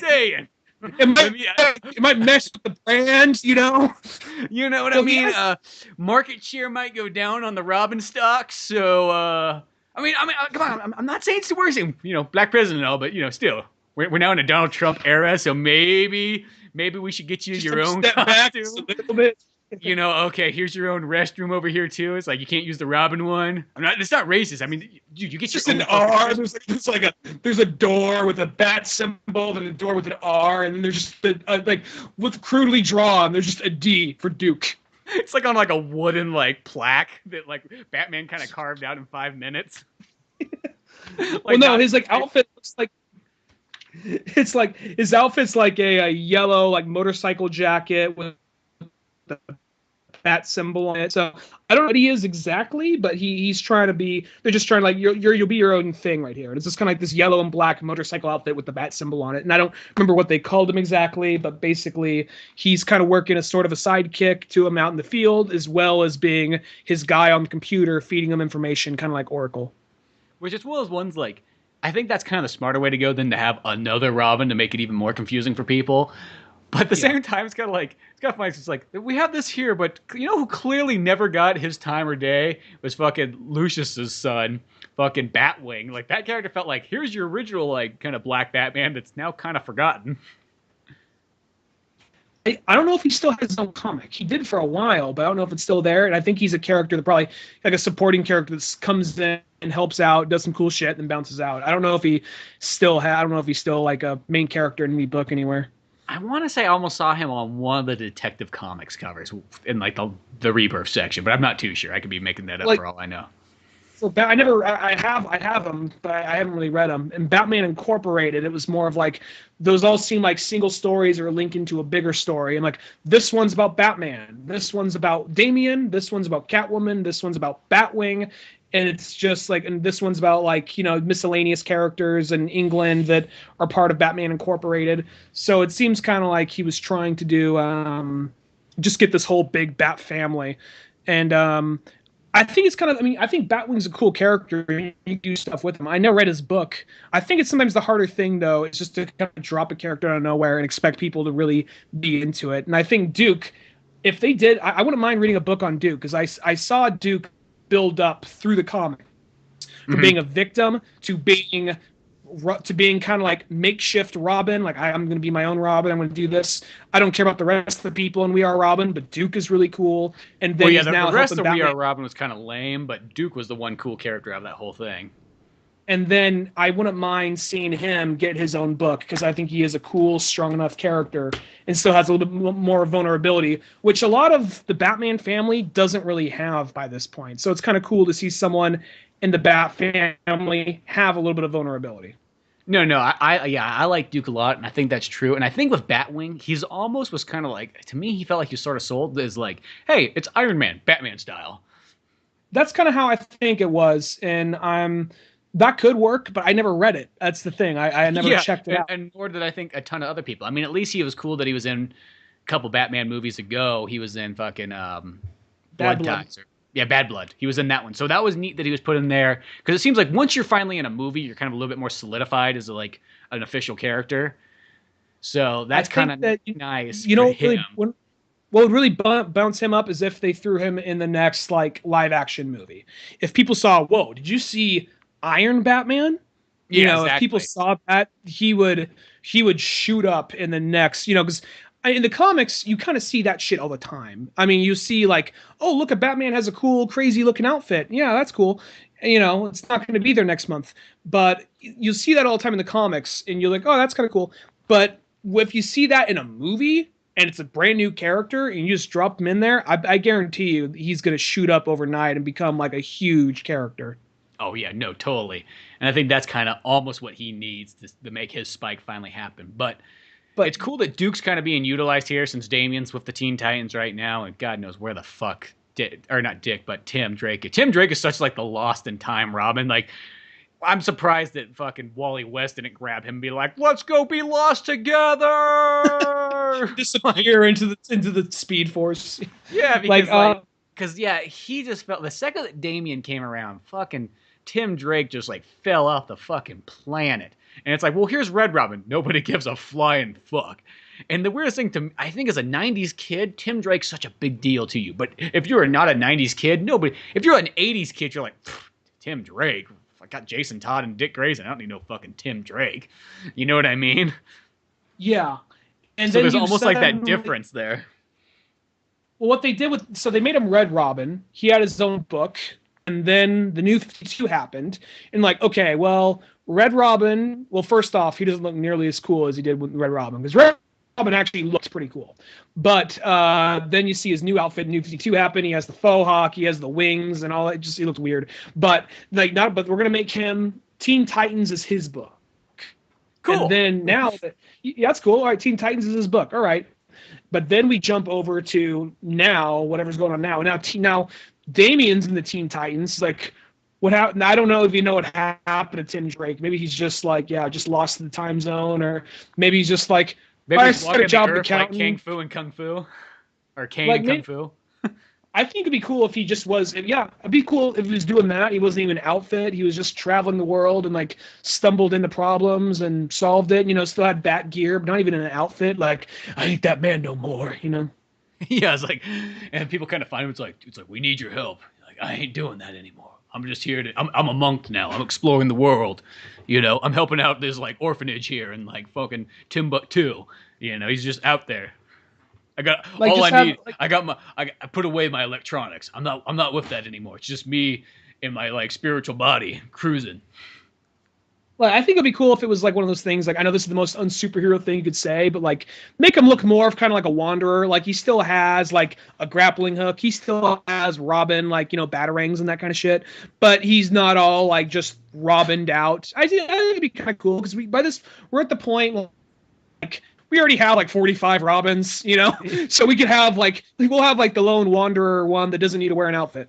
Yeah, exactly. I just think that would be kind of a cool way to, because that's almost like what he's missing. Because the thing is, you know, Jason Todd, by making him Punisher Batman in a sense, or Punisher Robin, whatever way you want to look at it, that made him like a very unique and different character. So that worked out. You know, Dick Grayson turns into Nightwing. That makes him unique in his own ways.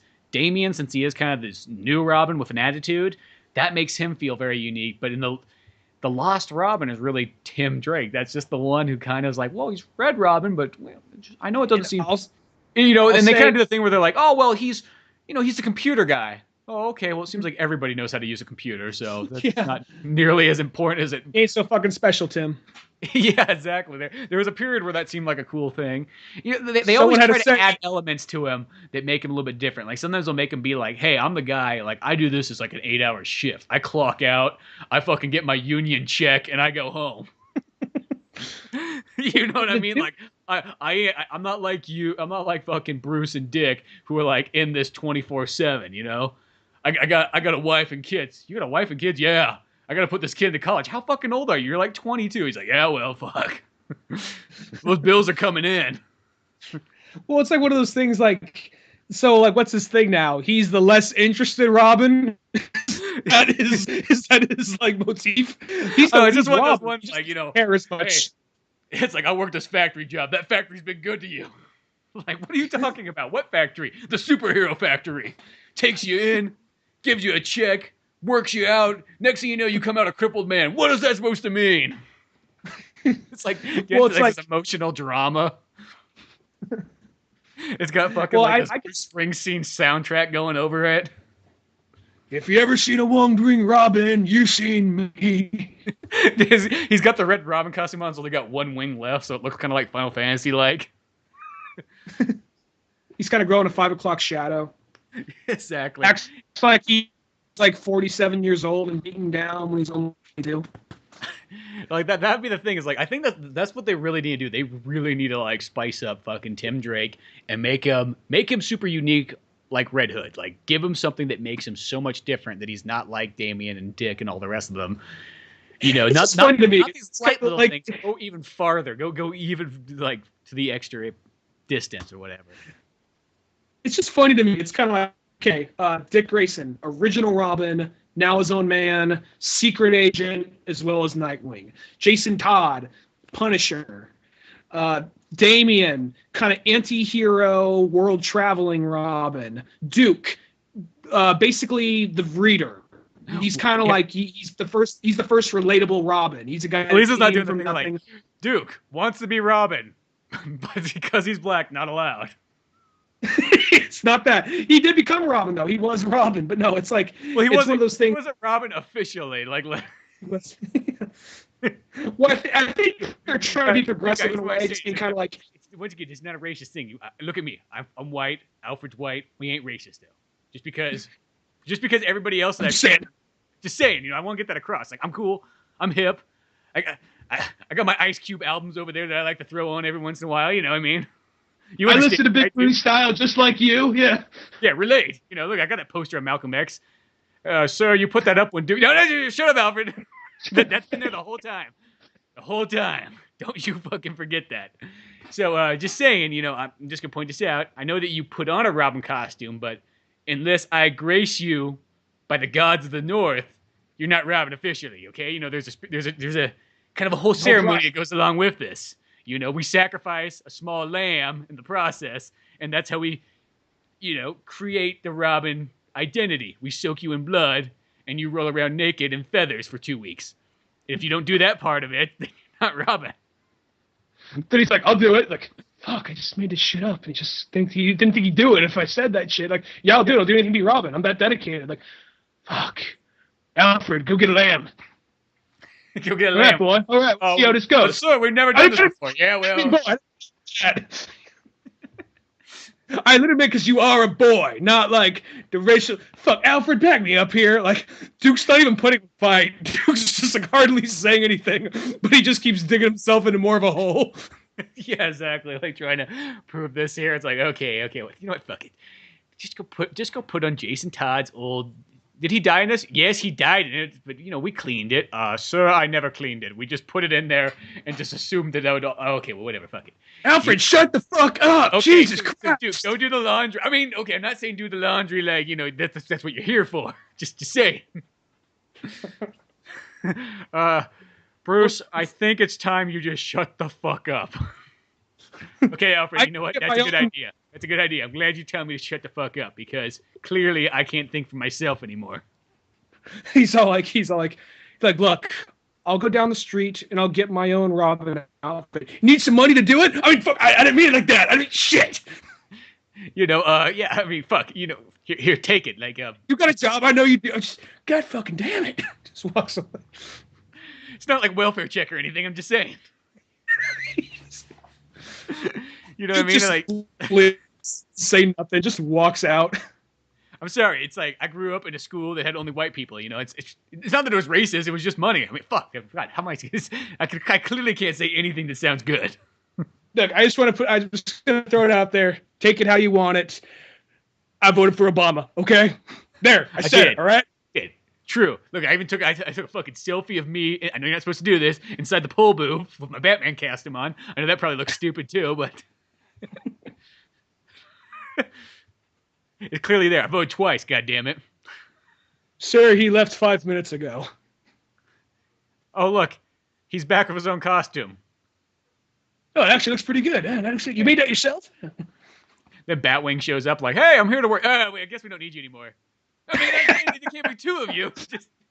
I'm not saying there's like the token black guy that we only need one, but fuck. I'm starting to get uncomfortable. Good, because I was saying though, but just going back to the actual conversation about that, like Duke was sort of, I mean, they kind of for a minute, it's one of those things, they sort of make like Jason Todd was like the street kid, he was kind of the punk, and then Tim Drake was like, they're trying to make him sort of like, oh, he's the reader, he's the kid that found out about it himself and went from there. But I don't really think that much. By this point, it's just kind of like he has become, I think Duke is almost sort of like the new Tim Drake, because he is kind of like the guy who he's kind of in the place of the reader and kind of comes up into it himself. And he's almost like when he's working with Batman, you see he's kind of like trying to keep up with the data. And Batman's even kind of working with them, like being kind of like, I need to know these stats right now. And then he's like, give me a minute. Okay, yeah, you can kind of see he's a little like hesitant, but he's still doing the best job, but he's still doing it pretty adequately. And Batman's even being patient with him in some aspects. So, and now it's the funny thing. Now what's Tim Drake's hook? He's like, I'm just not as into it. Yeah, like that's how they sell it off. Like, you know what I mean? Because Tim Drake was really like, he is like in a sense the reader of the '90s. He's literally like, hey, do you live in suburbia and read comics? Yes. Well, guess what? If you're smart enough, you could be Batman's sidekick. That's almost like how it is for that time period. And now it's kind of like, it's literally like, yeah, I was robbing. Kind of done with it. I mean, I still fight crime. Like, once again, I punch my time card, collect my union check. Once your dad gets killed by a boomerang, though, you just kind of give less and less of a fuck. Yeah, it was one of those ones like, yeah, that's a hard one to tell people, Well, because in a sense, too, that was the other thing, too, is he was the one who didn't really have any tragedy for a while. It was kind of like, oh, he actually has sort of a family and everything like that. Because, Dick, parents dead. Jason Todd, God knows, fucking no parents. He was fucking born on the street, literally, like, birthed a child. Mm-hmm. Damian... It's got, he's king of the castle, so he is not really relatable whatsoever. And then, yeah, you got fucking Tim there. He's like, oh, I think that's also what made him, too. It's like, well, he's got a family and everything like that. Sort of, I guess, like Carrie Kelly. Because Carrie Kelly's almost like, that's the 80s relatable fucking character. Where you're like, there you are. Are you like, a teenage girl who has parents that don't really seem to give a flying fuck about you? They're just interested in watching Ronald Reagan programming. Well, guess what? As long as you stick to your gymnastics, you can go out and help Batman. Yeah, I like that. Like Carrie Kelly's just do your gymnastics. You could be Batman. Tim Drake is just read, use a computer. You could be Batman. Yeah, Dick Grayson's just like, well, Duke's the only one that just like I just took to the street one day after my parents died and just like, yeah, he's probably like really the better. He's really the better written one of all of them. I mean, all three of them are still great characters. Oh yeah, because I love every single Robin aspect there is. But yeah. Duke is like the most probably realistic one, the aspect of the guy who kind of trained himself, went out on the street, kind of like got knocked down a couple of times and then got back up. Where Carrie Kelly, day one, she's like, yep, I'm Robin. Oh, yeah, fuck. Oh, Batman's here to save me. Oh, I'm in the game. Cool. Yeah, it's like, he worked his way up almost, you could say, Duke. Yeah, but I like that's an example. What I was going to say earlier, that's an example of like it's kind of hard to care about Batwing. We just throw him in there, but Duke, he's a character that's built up. So I think if they really wanted to, they could give him his own comic by this point. which he did for a little while in a sense, because he used a team in We Are Robin, but he could have his own just Duke-only comic if he wanted to. Oh, yeah, totally. And it's one of those ones, like, I love how, like, we're talking about, like, Batman here. Like, we talked about Robin for, like, the last half an hour. Like, that's good. Robin sometimes needs that kind of, like, credit, because it always seems to be Batman. You know, if Robin gets his own book, and who's on the fucking cover? Batman. Just kind of push him to the side, like, out of the way, boy. Yeah, you know how these photo ops always are. You know, they always want, you know, me in front, you know. Just saying. Who sells a comic book now? Come on, Batman. But, no, that new Batman story, I think the Tom King one, so far it's going along pretty good. And those characters, you know, kind of like the Gotham girl and Gotham guy, I feel like if you're trying to explain that to somebody, it sounds goofy and kind of corny. But when you're reading it, no, it comes across as like, well, this is kind of a neat, unique take. And I think that's what they sort of needed. After the Scott Snyder and Greg Capullo run, you need to sort of go, let's create some new characters. Let's make something that feels different. You know, you can't really just have the same old Penguin, Riddler, Joker story. You almost need to go in a different direction and then come back around to that stuff in a little bit. Well, they also, something else they do, I think it's interesting about it, is it goes from being kind of like, I mean, it's still Batman. It's still dark, but it goes from being kind of like 1950 superhero to you take this guy off the chain, just like murderous rampage. So it does have that like, oh fuck yeah, this got Batman again real fucking quick. Not with Batman killing, but how dark Batman can get. It went there. It seems like, oh, it seems to be kind of pulling back its punches. Then it goes there. But the thing about this, I'm not really sure what they're trying to do exactly, but the way this ends, spoilers ahead, way this volume ends is he's talking to Amanda Waller. He says, okay, so the sister, Gotham Girl, had to put down her own brother, and she's still kind of in a mental state, and she can't click out of her superpowers, which means she's going to die quickly. So we got to find the Phantom, the psycho pirate, to make her mind right again. But he got kidnapped by Bane, and he's on this island. So we got to go, and that's how we got to get her back. So it ends on this aspect of kind of like, I might be wrong here, but he's talking to Amanda Waller, and Amanda Waller's like, okay, but you have to work for me. And this job, some could say it's suicide, you know? So it's like, that's some shit they're going to do. Like, I'm wondering if it's going to be just like, okay, 1 or 2 issues, Batman's part of the Suicide Squad, or are they going to do some kind of like thing in the Suicide Squad, like just to boost up the sales of that book, just like Batman's a member of the Suicide Squad for like 1 or 2 issues to help. Well, because that issue came out, those issues were coming out right as Suicide Squad, the movie, was coming in theaters. So that's kind of why that's all tied in there. Okay, so have you read those? Not yet. They're sitting there. They're sitting there waiting for me, but. And is that what it is? Is it Batman working with the Suicide Squad? I have no idea, but I just know that when that came out, though, it was right around Suicide Squad, so I would not be surprised if that is what it is. That's gotta kind of suck to some aspect, to be kind of like, I got this fantastic story, guys. You're gonna love.